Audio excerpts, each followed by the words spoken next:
바울이 밀레도에서 사람을 에페소로 보내어 교회 장로들을 정하니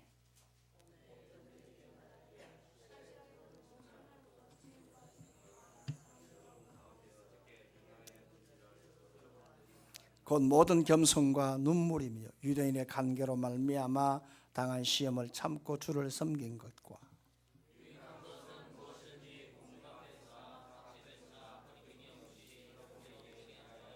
유대인과 헬라인들에게 하나님께 대한 회개와 우리 주 예수 그리스도께 대한 믿음을 정언한 것이라.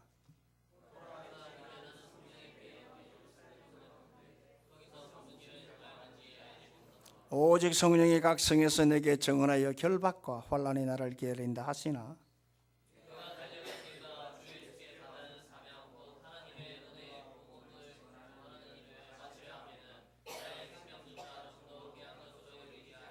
보라 내가 여러분 중에 왕래하며 하나님의 나라를 전파하였으나 이제는 여러분이 다 내 얼굴을 다시 보지 못할 줄 아노라.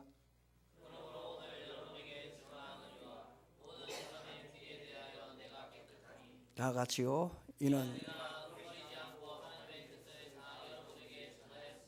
아멘. 로마 바티칸에 가게 되면 이 시스틴 성당이 있습니다. 그 시스틴 성당 안에 그 유명한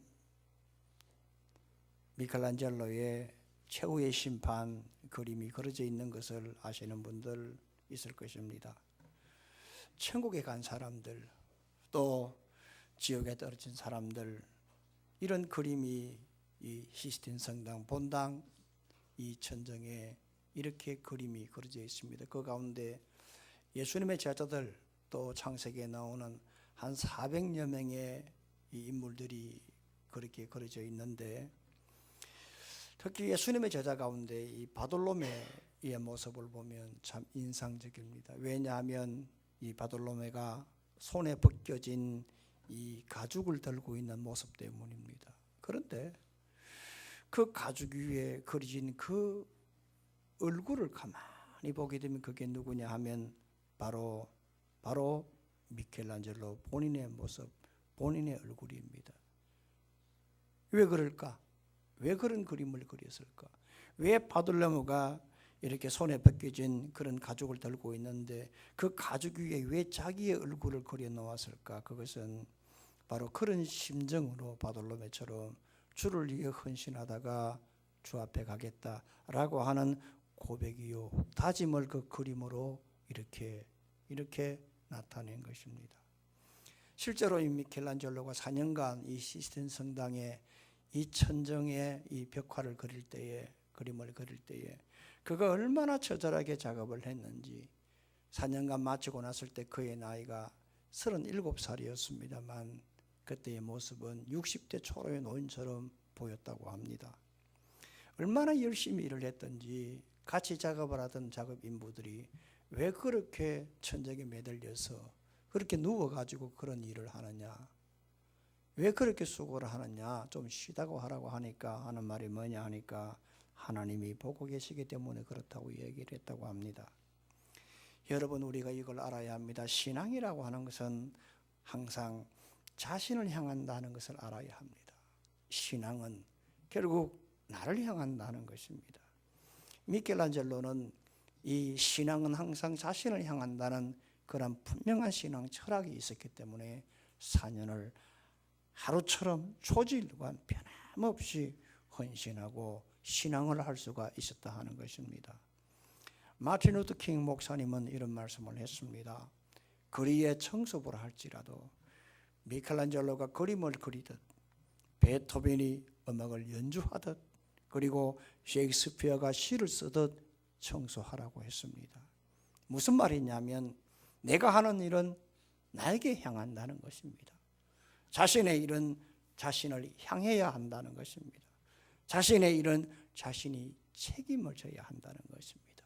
저는 참 야구를 좋아하는 목사입니다. 야구를 좋아해서 한때는 롯데 자이언트, 저는 뭐 부산 사람이니까 저는 뭐 옛날부터 이렇게 팬인데요. 야구를 좋아해서 한때는 야구장도 꽤 다녔던 목사입니다. 한때 롯데가 암흑기 때에 그때의 49장에 이러한 현수막이 붙었습니다. 너그가 프로가, 너그가 프로가. 프로면 프로답게 하라고 하는 얘기입니다. 어떻게 프로가 그렇게 책임이 없느냐는 얘기입니다. 너희들의 행동은 프로로서 책임을 져라는 얘기입니다. 자신의 일을 미루지 말고 핑계대지 말고 변명하지 말고 회피하지 말고 자신이 할 일이라고 한다면 너 자신이 주체가 되라고 한다는 것입니다. 여러분, 우리는 그렇지 아니요, 순수 우리 한국말로 예수제입니다. 제이는 프로입니다. 그러니까 우리는 예수 믿는 프로니까 영적 프로입니다. 따라서 프로는 결과를 가지고 말을 하는 겁니다. 프로 선수들 항상 하는 말이 있습니다. 프로는 결과로 말합니다. 프로는 성적으로 말합니다. 그런 말 많이 들었을 것입니다. 맞습니다. 프로가 결과로 말한다면 우리 영적인 프로는 오늘 나의 신앙으로 모습을 드러내야 되는 겁니다. 나의 모습으로 신앙은 내 자신을 향한다고 했으니 나의 모습으로 그 결과를 말을 해야 되는 것입니다. 영적 프로가 예배를 드릴 때는 구경꾼의 자세로 예배를 드려서는 안 된다는 것입니다. 이 예배에 구경꾼으로 그리고 구경하기 위해서 온 게 아니라는 것입니다.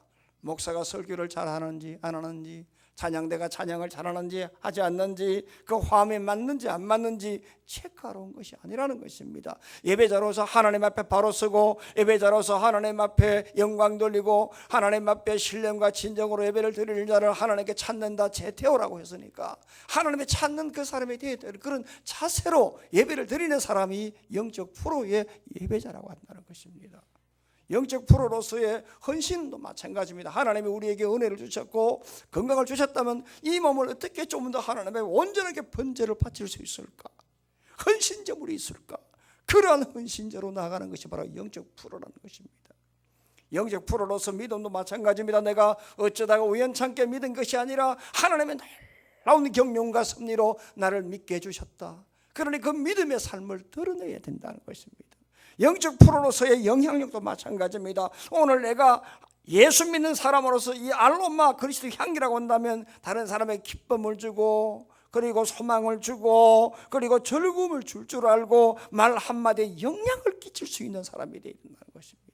우리가 영적 프로라고 하면 오늘 정체성 역시도 이것이 오늘 나의 모습이라고, 이것이 나의 진정한 아이덴티티라고 그렇게 말을 할 수 있는 정체성을 가질 수 있어야 하고, 오늘 우리 역시도 이 영적 프로로서의 자부심을 가지는 것 역시도 오늘 내 자신이 걸어온 길에 대해서 당당하게 나는 이 길을 걸어왔다고, 이 길이 도라고, 이게 제자도라고, 이것이 바른 길이라고 얘기를 할 수가 있어야 합니다. 서울대학교 사회학과 교수요, 중앙일보 칼럼을 쓰시는 송호근 교수님과 우리나라의 국민 가수 조용필은 굉장히 절친 사이입니다. 두 사람이. 그래서 어느 날 조용필 씨가 곡을 썼는데 송호근 교수님에게 가사를 좀 써달라고 부탁을 했습니다. 그래서 이 두 분은 이 막이간 사이이기 때문에 오랜만에 만나면 술자를 기울이는 사이입니다. 그래서 술을 한숨 하면 꼭 두 사람은 노래방을 간다고 합니다. 그런데 조영필 씨는 그 노래방에 가면 절대로 다른 사람을 노래를 부르지 않는다고 합니다. 송호근 교수님 책을 보니까 그렇게 써져 있더라고요. 송호근 교수는 우리처럼 베이비 부모 세대입니다. 저하고 학번이 같습니다. 그런데 이분이 미국에서 유학할 때에 조용필 노래를 듣고 거기에서 유안을 삼고 공부를 했다고 합니다. 그런데 한국에 와서 이렇게 참 친하게 되어졌는데 노래방만 가게 되면 조용필은 절대로 다른 가수의 노래를 부르지 않는다. 꼭 자기 노래만 부른다고 합니다. 무슨 얘기입니까? 내 노래에 책임을 지겠다는 겁니다. 아멘. 이것이 바로 프로와 아마의 차이라는 겁니다. 내가 부른 노래, 불렀던 노래를 얼마나 내가 다시 부를 수 있는가, 책임질 수 있는가, 내 노래가 과연 모든 국민들, 많은 시민들에게 이런 흡입력이 있는가, 감동을 줄 수 있는가 라고 자기 스스로 느낄 때까지 부른다고 합니다. 이게 프로입니다, 여러분. 우리는 영적 프로 아닙니까? 그러니까 우리 역시도 우리의 신앙은 우리 자신을 향해야 된다는 것입니다. 신앙이라는 것은 여러분 참 정말 지독하게 자신을 들여다보다가 마침내 하나님의 영광에 이르는 삶이 바로 우리의 신앙이요 영적 프로의 신앙입니다. 따라서 우리가 영적 프로요 예수인이라고 한다면 오늘 우리 자신의 신앙 족적이 항상 자신을 향할 수 있는 그런 족적을 남길 수 있는 길로 가야 합니다. 자신이 걸어가는 한 발, 이 발걸음 하나하나가 우리 예수님 앞에 투영되는 그러한 족적을 남기는 삶을 걸어가는 이것이 바로 성령께서 지배하는 그런 발걸음인 것입니다. 어떤 사람이 성령의 지배를 받을 수 있나요? 오늘 내 마음대로 걸어가는 사람입니까? 내 족적에 책임이 없는 무책임한 사람들입니까? 그렇지 않습니다. 오늘 내 신앙이 나를 향한다. 내 걸어가는 발걸음 하나하나가 바로 주를 향하는 것이 그것이 나에게 향한다. 의식감이 걸어가는 바로 그 사람이 성령께서 잡힌 사람들입니다. 이런 은혜가 우리 모두에게 있기를 예수님의 이름으로 축원합니다. 그러면 성령의 지배를 받으려고 하면 제일 먼저 내 자신의 신앙 족적에 책임을 지는 발걸음으로 가야 합니다. 18절을 한번 다 같이 읽습니다. 17절 18절입니다. 시작. 바울이 밀레도에서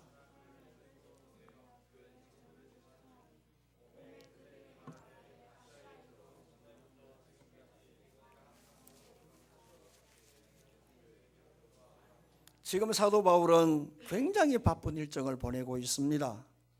지금 13절로부터 쭉 16절까지 보게 되면은 사도 바울이 아소에서 미둘레네로, 그 다음날 미둘레네를 초랑해서 기오에 입항하고, 그 다음날 기오를 초랑해서 사모에 입항하고, 그 다음날 사모를 초랑해서 밀레도에 입항했습니다. 정신없는 스케줄을 지금 보내고 있습니다. 왜 이렇게 사도 바울이 정신없이 이렇게 바쁘게 일정을 빡빡하게 잡았느냐? 그것은 예루살렘 교회에 지금 고난으로 굉장히 어려운 사람들을 위해서 바울이 마케도냐, 고린도 지역, 아가야 지역에서 모금한 연보를 하루빨리 전달하기 위해서, 그리고 오순절에 맞추어서 거기에 제사로 오는 많은 사람들에게 복음을 전가하기 위해서, 다시 말하게 되면 전도와 구제와 전도, 착한 일을 좀 넘치게 하고 싶은 그러한 열정이 있었기 때문에 사도 바울은 그렇게 급하게 일정을 잡았던 것입니다. 그렇기 때문에 바울이 그러한 급하게 이렇게 예루살렘으로 가야만 하는 이러한 착한 일을 좀 넘치게 하고자 하는 그런 마음이 있었기 때문에 자신이 그렇게 사랑했고 목회했던 에페소를 거치지 않고 밀레도에 입항해서 에페소 장로들을 불렀던 것입니다. 여러분, 에페소가 어떤 곳입니까? 바울에게 있어서 어떤 곳이냐? 왜 에페소를 들리지 않았을까? 그럼 에페소는 어떤 곳일까? 우리가 한번 좀 점검해 볼 필요가 있습니다. 에페소는 사도 바울이 2차 전도를 마칠 때에 마지막으로 안디옥으로 올 때에 마지막으로 이렇게 둘렀던 바로 이 장소가 에페소였습니다. 에페소는 그 당시에 로마 제국의 네 번째 가는 대도시였습니다. 그리고 무역과 상업이 발달한 도시였습니다. 그리고 거기에는 세계의 7대 불가사의 가운데 하나인 아데미 신전이 있었습니다. 대단한 도시였습니다. 그리고 이 아데미 신전에 수많은 사람들이 로마 제국의 네 번째 큰 도시인 이 거대한 도시에서 수많은 사람들이 매일처럼 본물처럼 구름대처럼 제사를 위해서 이렇게 에페소로 찾아왔습니다. 상업과 무역이 발달했습니다. 그러니까 많은 무역꾼들이 찾아왔습니다. 그러니까 거기에는 우상과 그리고 사신과 여러 외래 문물들이 굉장히 횡행했던 바로 지역이 바로 이 에페소였습니다. 그래서 이러한 무역과 상업이 발달함으로 많은 참배객이 오므로 장소도 잘 되었지만 밤마다 휘황찬란한 그러한 밤문화가 성행했던 곳이 바로 이 에페소였습니다. 그러니까 종교적으로 보더라도 아주 불티나게 번졌던 곳이 바로 에페소였고, 비록 아데미 신전이었습니다만 그 나름대로의 그런 재미도 있었고, 그리고 경기로 보더라도 거기에 무역이요 항구였기 때문에 수많은 사람들이 왔기 때문에 밤마다 휘황찬란한 불꽃이 있었던 곳이 바로 에페소였습니다. 사도 바울이 바로 이런 곳에 고린도에서 1년 6개월 동안 사역을 하고 난 다음에 바로 그 다음 간 곳이 바로 에베소인데, 여기에서 들어가서 복음을 전거했습니다. 회당에 들어가 복음을 전거했습니다. 네. 그리고 복음을 전거하고 난 다음에 다시 오겠다고 이제 안디옥으로 가면서 2차 전도가 끝났습니다. 그리고 3차 전도 때 다시 오겠다 그 약속 그대로, 물론 모든 것이 하나님의 섭리요 경륜이요 계획입니다만 약속 그대로 3차 전도 때 에페소에 갔습니다. 가서 회당에 가서 복음을 전거했을 때 유대인들이 반대를 했습니다. 그리고 난 다음에 장소를 옮겨서 했던 것이 바로 뭐냐? 도란노 소원에서 3년간 제자 훈련을 시켰습니다.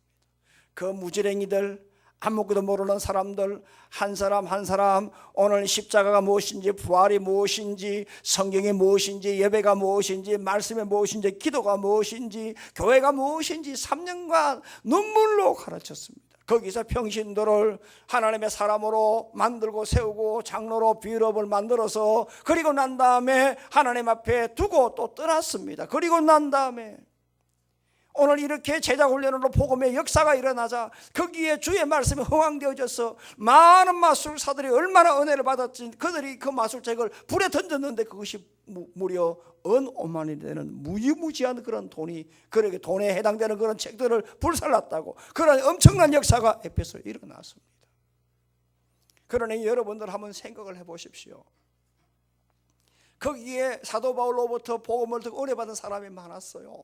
제자 훈련 받은 사람이 많았어요. 거기에 장로들도 많았어요. 거기에 그렇게 여파된, 그렇게 파생된 많은 사람이 있었어요. 그러니까 사도 바울 자기 목회 개인적인 이런 추억에 있는 곳에 여러분 얼마나 가고 싶겠습니까? 여러분들은 어떻습니까? 여러분들의 인생 가운데, 여러분들의 신앙 가운데 가장 나에게 추억이 있는 곳이 어디입니까? 저는 있습니다. 제가 떠나면 이 통영도 있을 수 있겠지만 지금 현재까지 나에게 가장 영향을 주던 두 곳이 있습니다. 하나는 해운대요, 하나는 경산입니다. 잊지 못합니다. 보고 싶습니다. 만나고 싶습니다. 사도 바울도 인간 아닙니까? 그러면 자기가 그렇게 피땀 흘려서 그렇게 씨를 뿌리고 열매를 맺은 그곳에 가고 싶은 거 당연하지 않습니까? 그럼에도 불구하고 에페소 들리지 않고 밀레도에 입항을 해서 에페소 장로를 불렀습니다. 그리고 부른 다음에 그 장로들에게 뭐라고 하느냐 하면 바로 19절에 이렇게 말합니다. 오늘 장로들아, 에페소 장로들아, 아시아에 들어온 첫날부터 지금까지 내가 항상 여러분 가운데서 어떻게 행하였는지를 여러분도 아는 바니라고 했습니다. 내가 지난 3년간 에페소에서 너희들과 함께 어떻게 살았는가 오늘 너희가 알지 않느냐? 내 자신의 신앙 족적을 오늘 너희들이 알고 있지 않느냐? 당당하게 말하고 있는 겁니다. 여러분, 사람이 사람을 가장 잘 알 수 있는 방법이 뭘까요? 첫째, 같이 살아보는 거 아닙니까? 그럼 환상이 깨지죠. 신혼, 사랑의 엔돌핀 1년 6개월이잖아요. 그래서 아동작가 오인숙 씨가 사랑한 3일물에 설탕물이나 하는 것은 오래 못 가는 거예요. 처음에는 집까지 발에다 두다가 아주 결혼해보세요. 뭐라고 합니까? 잡은 고기 관리하는 사람이 있는 소리 하잖아요. 그러니까 신경 안 쓰는 거예요. 다 깨지는 거예요. 사람이 사람을 가장 잘 알 수 있는 방법, 같이 살아보면 사람 별거 아니에요. 그래서 사람하고 사는 멀리 볼수록 좋다는 것이 바로 그 말이에요. 사람하고 고등어는 3일만 같이 있으면 냄새 난단 말이 바로 그 말이거든요. 그러니까 사람이 사람을 가장 잘 알 수 있는 방법은 같이 살아보는 것, 이행해보는 것, 동거해보는 것, 그리고 동행해보는 것 아닙니까? 그런데 사도 바울은 이 에페소 사람들에게 3년간 같이 있었던 것입니다. 그러니까 훤히 알잖아요.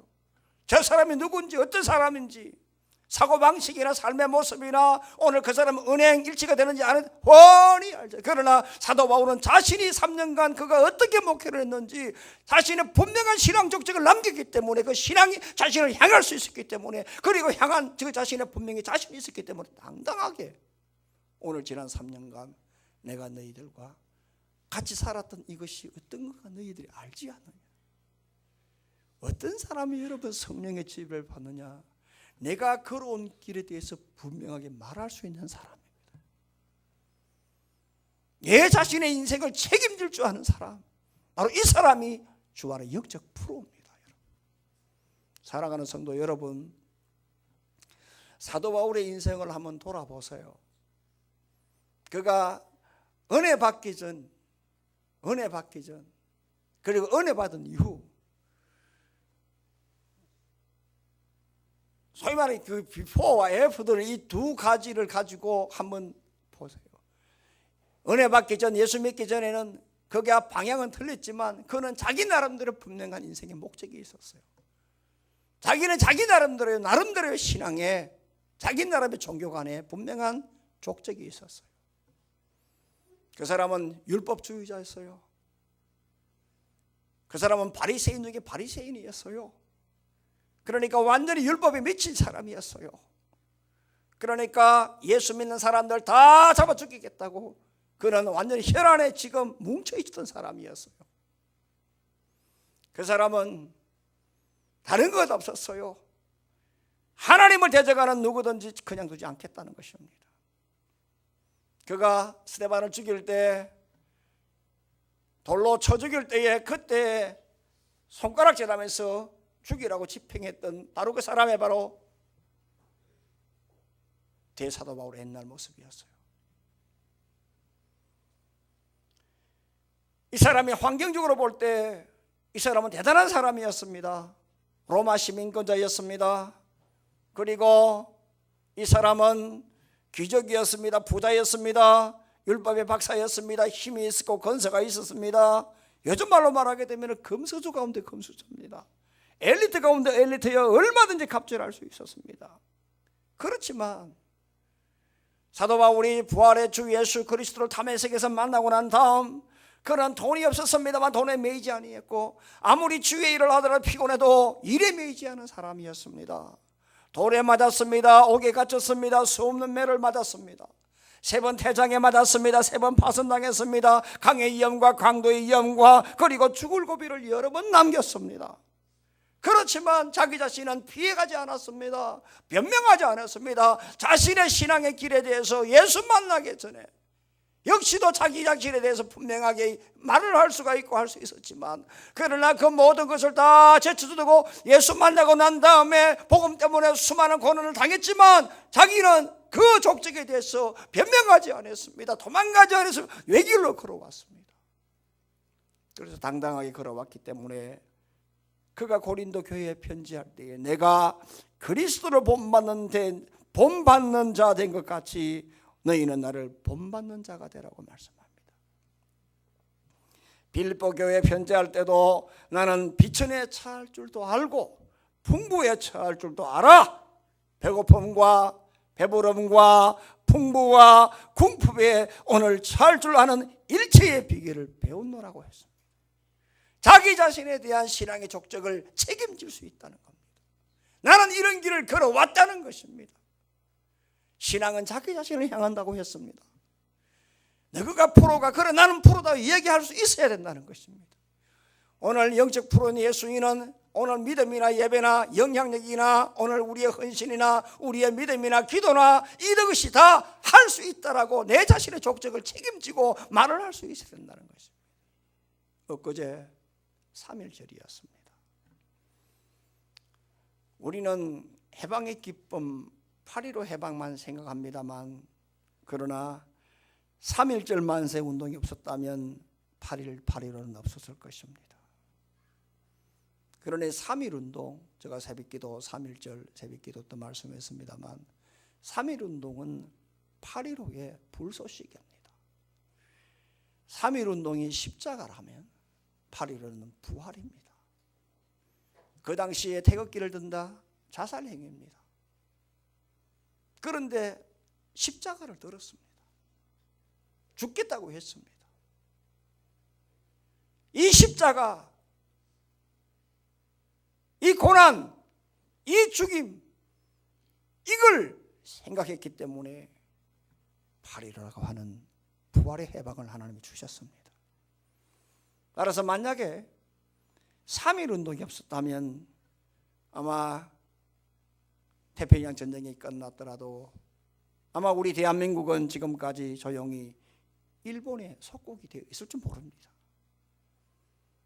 그렇지만 우리 민족의 열사들, 순국한 많은 믿음의 선배들은 당당하게 자신의 인생을 소개처럼 주와 그리스도와 복음과 우리나라를 위해서 버렸습니다. 자신의 인생을 책임졌습니다. 그런 길에 대해서 분명하게 말을 했습니다. 김구 선생이 그랬습니다. 주석이 그랬습니다. 수많은 우리 민고 민지 선열들이 그렇게 삶을 살았습니다. 여러분, 올라메 상제 선생님이 일제경찰에 잡혀갔습니다. 독립운동 때문에 잡혀갔습니다. 너 배우가 누구냐 물었습니다. 고문했습니다. 이번에 문재인 대통령이 3.1절 이번 그 행사 현장을 서대문 행무소에 했던데, 그때 3.1 운동에 대한 그 운동, 그걸 이렇게 그 탤런트 안모 씨가 그걸 말씀하는데, 그 선자리가 바로 서대문 행무소 사형장 앞입니다. 저는 보니까 바로 사형장이더라고요. 의미가 있는 곳이잖아요. 수많은 순국 선열들이 거기서 희생됐잖아요. 거기서 생을 마감했잖아요. 그 사형장 바로 앞에 단을 만들어서 거기서 이렇게 나레이션을 하더라고요. 월남이 상제 선생이 독립운동을 하다가 잡혀갔을 때 일제 경찰이 헌병이 너 배우가 누구냐 했을 때 하나님이 시켜서 했다. 자신의 길에 대해서 내가 누구 때문에 잡혀왔다, 누가 시켰다, 아니에요. 하나님 앞에 내 신앙을 지켰다. 아멘. 내 신앙은 결국 나에게 돌아온다는 것입니다. 여러분, 이것이 여러분 예수인이요, 이것이 영적 프로입니다. 남에게 말하는 것이 아닙니다. 사도 바울이 그런 삶을 살았습니다. 사랑하는 성도 여러분, 어떤 사람의 성령의 지배를 받을까? 어떤 사람의 성령께 사로잡혀 살아갈까? 바로 이런 사람들이에요. 오늘 내 자신의 신앙의 족적, 이 족적에 책임질 수 있는 사람, 이런 하늘의 교회 성도가 되기를 주의 이름으로 소망합니다. 또 하나는 자신을 십자가 밑에 감추는 그런 족적을, 자신의 족적을 십자가 밑에 감춰야 돼요. 자신의 족적을 십자가 밑에 이렇게 감추는 그런 신앙을 해야 됩니다. 19절의 말씀을 한번 다 같이 봅니다. 시작. 그 모든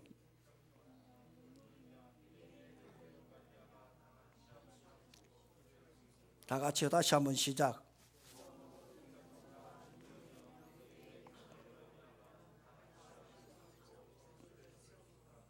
바울이 지금 곧 겸손과 눈물이 유대인의 관계를 지금 참았다고 했습니다. 여기에 유대인의 관계라고 하는 것은 사도 바울이 에페소에 3년간 있을 때에 유대인들에게 받았던 여러 가지의 비방을 말합니다. 고소를 말합니다. 그러나 유대인들의 그 관계를 앞세운 그런 오늘 여러 가지의 고통, 오늘 바울은 그러한 유대인들의 그 관계처럼 똑같이 동일한 방법으로 대적하지 않고 그는 참고 겸손과 눈물로 주를 섬긴 것처럼 오늘 너희들을 섬겼다고 말씀합니다. 그가 주를 섬긴 것 두 가지 보면은 첫째 겸손입니다.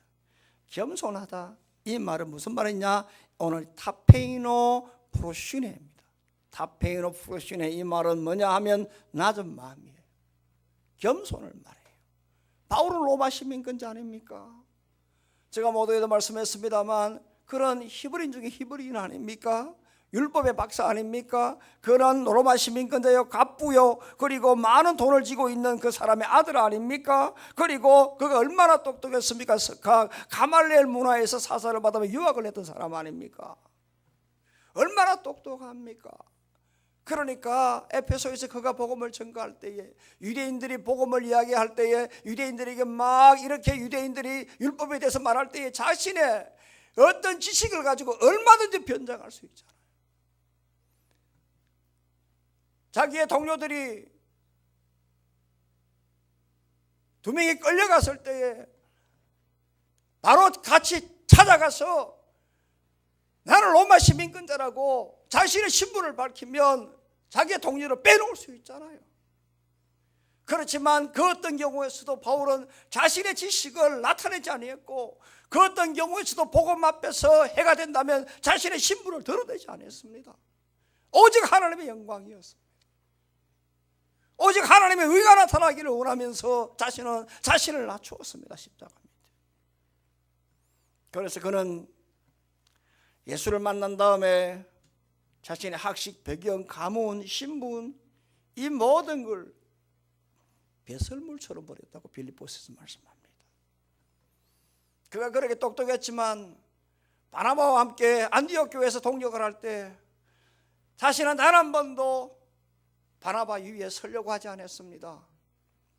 동역을 하면 오늘 뭔가 모르게 인기를 얻으려고 하는 그런 마음이 있지만, 바울은 그렇게 똑똑하면서도 단 한 번도 안디옥 교회에서 해가 되는 그런 행동을 하지 않았습니다.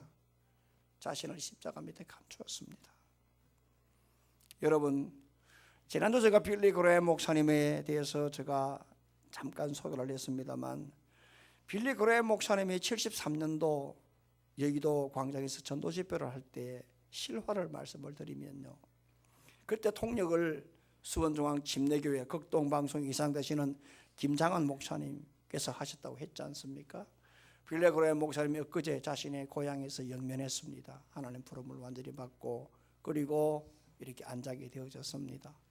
한 시대에 참 하나님 앞에 참 아름답게 쓰였던 귀한 하나님의 종이 아버지의 부름으로 이렇게 아버지의 품에 안겼습니다. 시대가 가고 세월은 흘러가는 겁니다. 이런 걸 보면서 우리도 잘 살아야 합니다. 빌리 그레 목사님께서 전도 집회를 할 때에 그때 통역을 김장한 목사님 하셨는데, 이렇게 김장한 목사님이 이렇게 강사실에 이렇게 통역하기 위해서 손님 모시고 들어가니까 그 거구에 빌리 그레 목사님이 그 소파 밑에 이렇게 무릎 앉아가 덜덜덜덜덜 떨면서 기도하고 있더랍니다.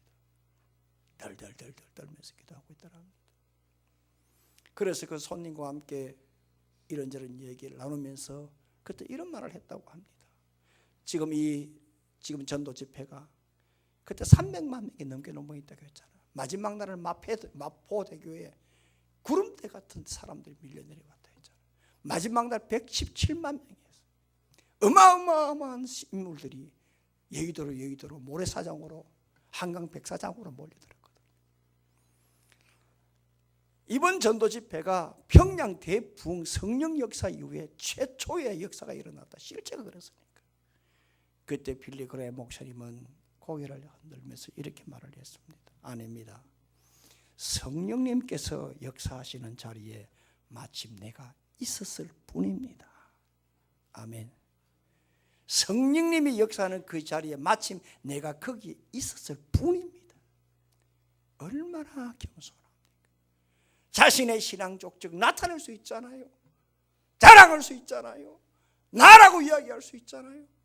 그러나 성령님이 역사하는 그 자리에 마침 내가 그 자리에 있었을 뿐입니다.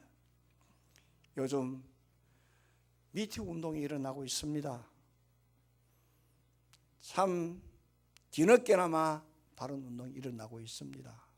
한때 자기 영역에서 교주 대접을 받던 그들을 허장성세를 부리면서 오늘 살았던 사람들 지금 추풍낙엽처럼 떨어지고 있습니다. 왜 그럴까요? 자신의 인생, 자신을 향한다는 것을 잊어버렸기 때문이에요. 이 하는 일이 부메랑처럼 돌아온다 몰랐기 때문이에요. 다시 말하면 자성하면 자박이 된다는 것을 잊어버렸기 때문이에요. 자기가 하면은 다 로맨스인 줄 알았던 거예요. 쉽게 말하면 겸손하지 않았어요. 그래요.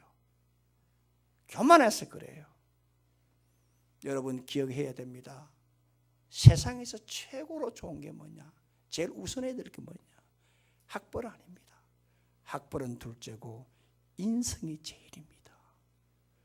학벌은 둘째입니다. 인성이 제일입니다. 세상살이 해보십시오. 실력 아닙니다. 실력은 둘째고 겸손이 첫째입니다. 바울은 겸손뿐만 아니라 눈물을 흘렸습니다. 눈물은 다크리온입니다. 이건 마음의 긍휼입니다. 겸손의 행동의 자격증이라고 하면 눈물은 마음의 자격증입니다.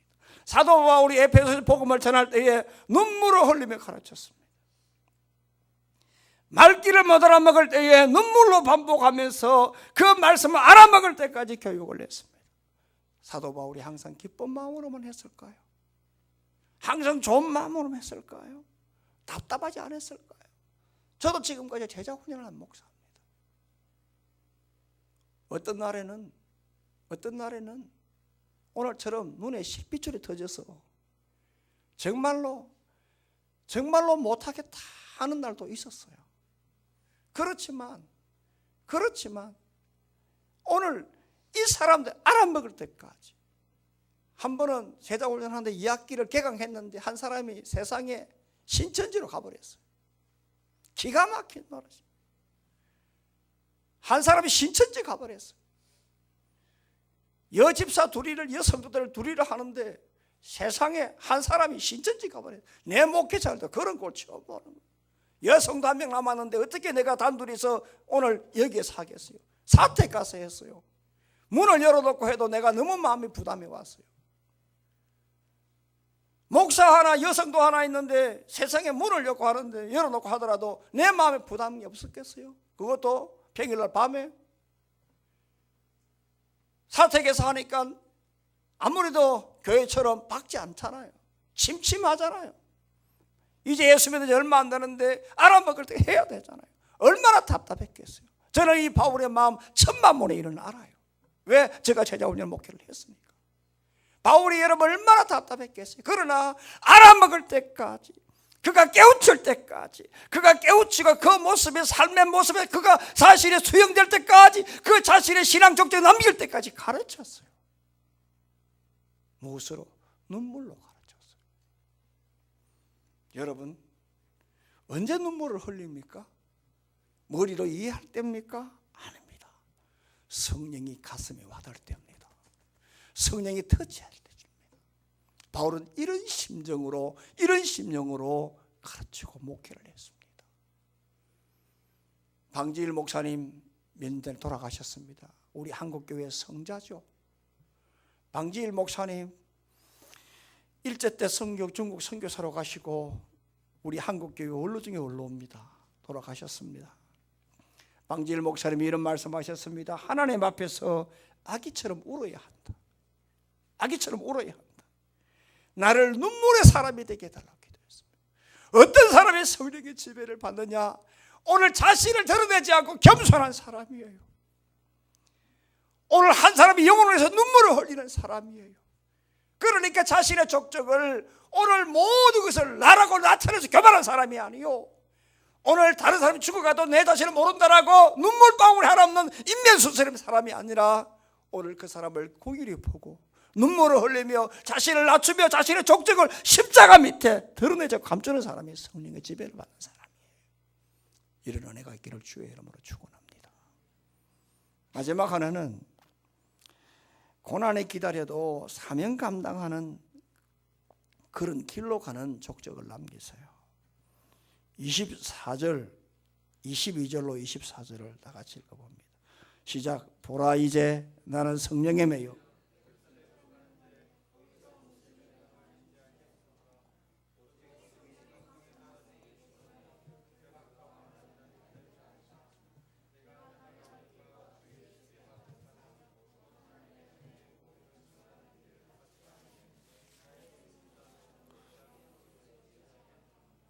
여기에 성령에 매인다라고 했습니다. 나는 성령에 매여 예루살렘으로 가는데 했습니다.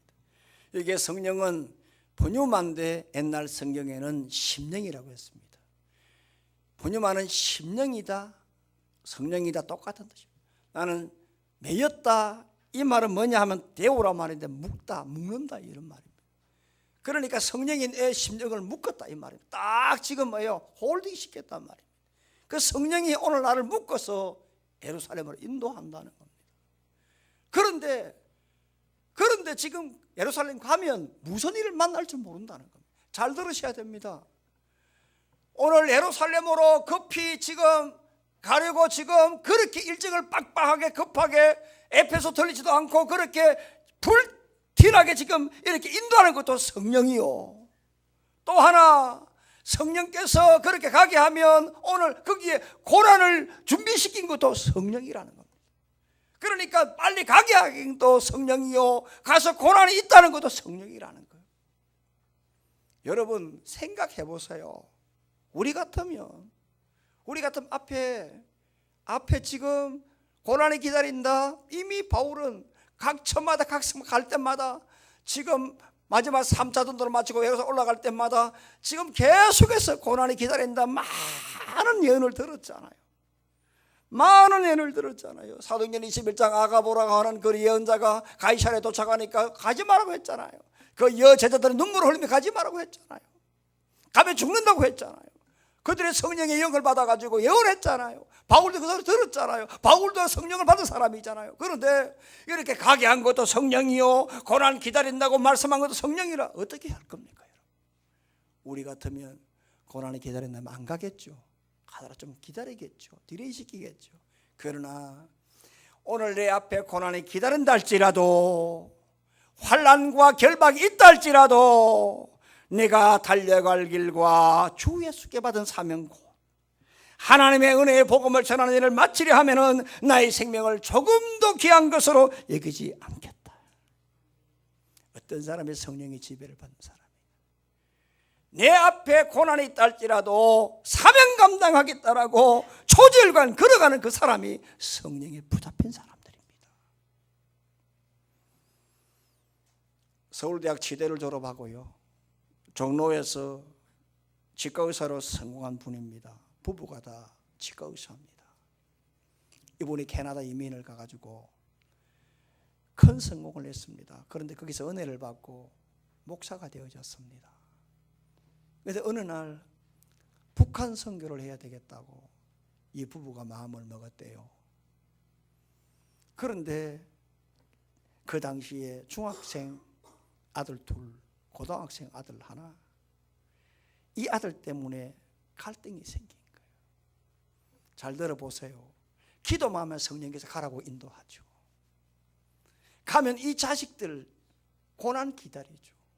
바울과 똑같잖아요. 끄는 것도 성령이요, 고난이 있다는 것도 성령이요. 북한에 가도 지금 고난이 기다린다. 그때의 교인들이, 목사님 걱정 마십시오. 이 아이들 우리가 책임져 주겠습니다. 그래서 성령이 인도하는 대로 나의 달려갈 길과 주 예수께 받은 사명 곧 은혜의 복음을 전하는 일에는 나의 생명이 조금 더 귀한 거 여기지 않겠다는 그 마음으로 갔어요.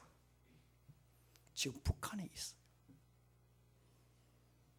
무명으로, 익명으로 이름을 밝히지 않고 선교하고 있어요.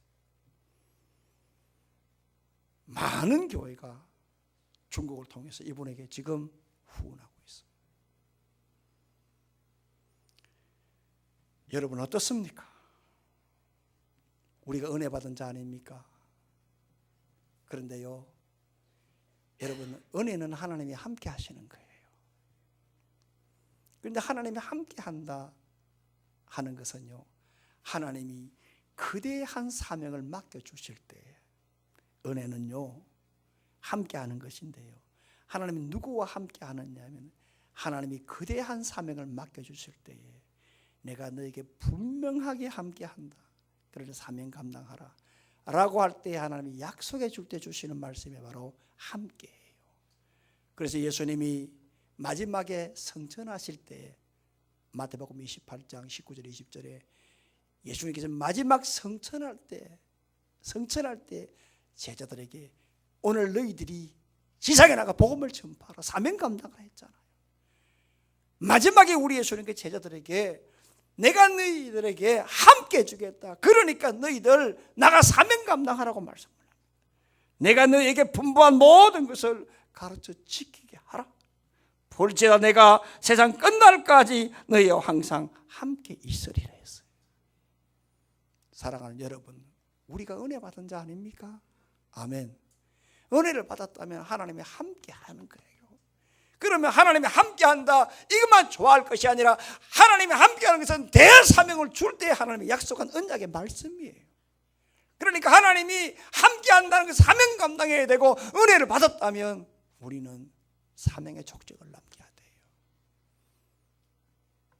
사랑하는 성도 여러분, 3월입니다. 전도해야 되겠다. 우리 마음에 소원이 있습니다. 그러나 현실에 장애가 있습니다. 갈등이 있죠. 내 마음을 끄는 것도 성령이요. 그러나 현실에 나가면 만만치 않은 이거 역시도 깨닫게 하는 것도 성령이라. 어떻게 해야 되느냐? 오늘 내 눈앞에 빤히 성령이 지혜를 주고 깨달음을 주어서 고난이 있다 할지라도 그러나 그럼에도 불구하고 나의 달려갈 길과 주 예수께 받은 사명 곧 하나님의 은혜의 복음을 증거하는 일을 마치려 하면 나의 생명을 조금 더 귀한 것을 여기지 않겠다라고 하는 사명 감당의 족적을 남기는 사람이 성령의 지배를 받는 사람입니다. 무엇을 말해야 될까? 신앙은 결국 나에게로 향한다는 겁니다. 책임져야 된다는 겁니다. 오늘 여러분들이 자신의 족적을, 신앙의 족적을 책임지시고 오늘 나의 모든 족적을 십자가 밑에 감추시고 사명 감당해서 또 한 주간 성령 지배로 살아가시는 여러분들 되기를 주님의 이름으로 축원합니다. 살아계신 하나님 아버지, 은혜와 사랑 감사합니다.